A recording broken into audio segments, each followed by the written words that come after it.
guys, welcome to my channel, Zoe's Fancy Cakes. I am Zoe and today I'm going to be showing you how to make a Krusty the Clown cake. So it's only a small cake that I've used for this one. I did a clown cake the other day. I hate clowns, guys. And yeah, I asked you guys if you wanted like a really scary version of Ronald McDonald or Krusty the Clown, and quite a few people asked for Krusty the Clown. So I've printed off a picture of Krusty and I've just got a fairly small cake. I think it's about 6 inches, this one. Might even be 7 inches actually, guys. I apologise, I didn't measure this one. I should know what I've baked, shouldn't I? But print off a template similar size to your cake. Just cut out the main shape of the face. I actually have a smaller bit of cake as well that I'm going to use for like the mouth area. So I'm just using some buttercream. I've dyed it red with the red colour mill, and it's an oil-based colour, so it goes well in chocolate and buttercream and anything that's a little bit oily. I'll put links below the video as well. So I'm going to cut out around my face. Now my face is quite small. You'll see I've got quite a lot of off-cut of cake, but keep hold of that.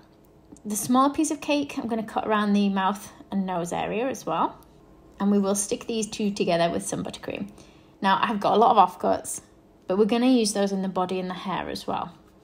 So I'm just going to cut out from my template the rough body shape.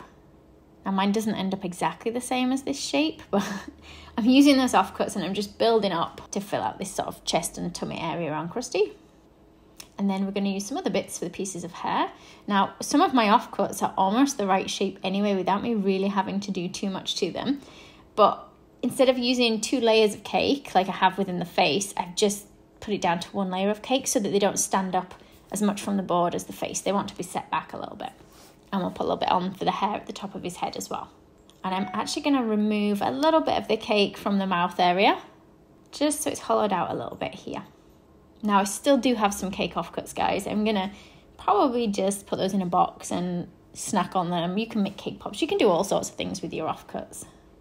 So I'm marking on whereabouts the eyes want to go. And if you've got something that's circular shaped, ideally a cookie cutter.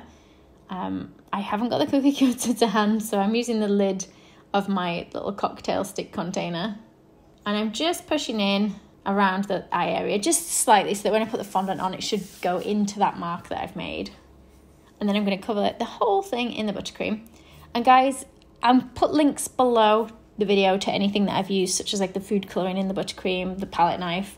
And then if you want to see exactly which things I've used, you can see. There are links to my website, guys, because I do sell products online, but don't feel you have to get them from me. So once you've fully covered it in buttercream, you can pop it in the fridge, let it firm up for 10-15 minutes. And I'm just going to cover the whole thing in a piece of white fondant. And I'm going to try and put it all on in this one piece so that I don't have to cover my board separately. Try and push down in any areas where there feels like there's air underneath, so like that mouth area. Try and push the air bubbles out before you've pressed the fondant flat onto the board. Just going to put 2 little balls on for where the ears go. Press them in slightly so they're a bit more kind of cupped looking, and then you can put a little line in with your Dresden tool. I'm going to put the marks in for the eyes again. Now, again, I used the same, I was going to say cookie cutter, but it's not a cookie cutter. The same lid, so it's the same size as those ones I put in earlier. And then you're just going to press now around all the edges of everything just to give things a little bit more definition. So his hair's curly, so we're going to press in so that it gives like a curved effect. And you can look at your template for the shape that you need to push it to.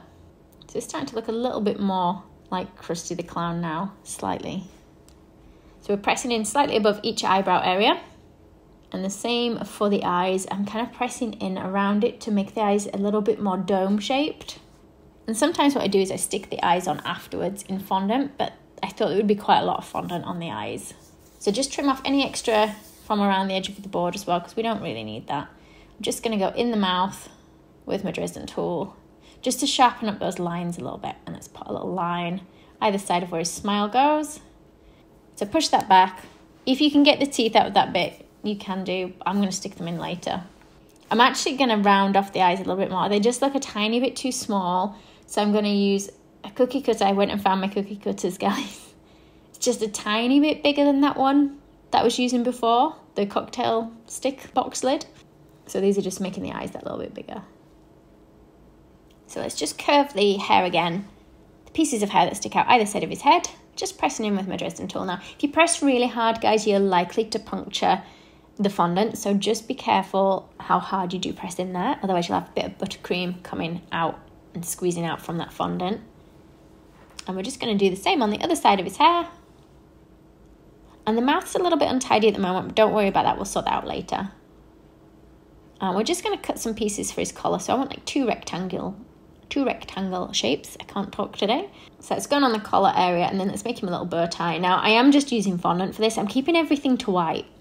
So instead of going for Krusty the Clown's original colours, we're going to keep him more so that he looks kind of like a pencil drawing. It's a little ball in the middle of that bow tie. And we're going to put a little oval in for the tongue. Squeeze it down so it's a little bit flatter. I'm going to press down so there's a dip at the top. And then we're going to roll out our fondant fairly thin, and we're going to cut out some triangles for his teeth. Now, his teeth are normally a little bit more rounded, but I did see some images of Krusty for Halloween where he was slightly scarier looking with pointy teeth. So we're going to go for pointy teeth on this one. Stick another tooth on that. And now he's all unbalanced. I've got uneven amounts of teeth. There we go. One more at that end. Just going to put in a tiny dot where I think his pupils are going to look. So he needs to look a bit crazy.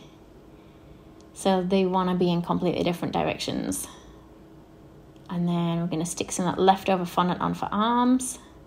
So these bits are quite chunky with the fondant, like the arms and the bow tie. My sister would love eating it, but I know a lot of people don't like eating too much fondant. Sometimes I put it on just for decoration as well, guys. And then we're going to put sleeves on. And now we're going to do some painting. So the oval at the side is actually his nose getting ready to be put on later, but I want to just dust some colour on first.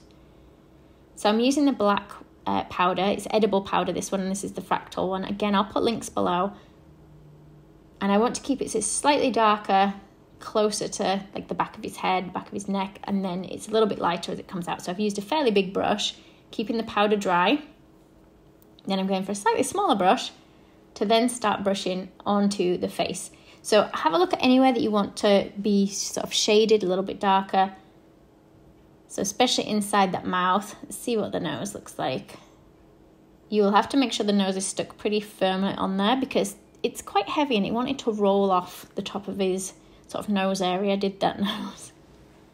Okay, so then we're dusting on the outfit, the face. Anywhere where there's a crease on him, I'm tending to go a little bit darker with that powder. And on the hair, I've tried to keep it in like little circles with the brush, so I've brushed it in circles to give it slightly more of a curly hair effect. But yeah, I wanted it to look more like a pencil drawing, this one. Or a charcoal drawing, I should say.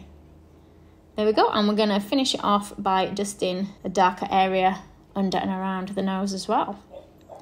So there he is, all finished. Not an overly big cake, this one, but it is one that I just wanted to have a bit of a go at, and I know you guys said that you'd like to see a Krusty the Clown.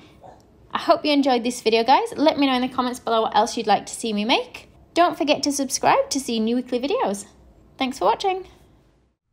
If you liked the video, be sure to hit the thumbs up button and leave me a comment below. You can see more of my tutorials by clicking on the images on screen now. If you haven't already, make sure you click the subscribe button to stay up to date with my future tutorials. There are also links in the description box below where you can find me on Facebook, Instagram, and more.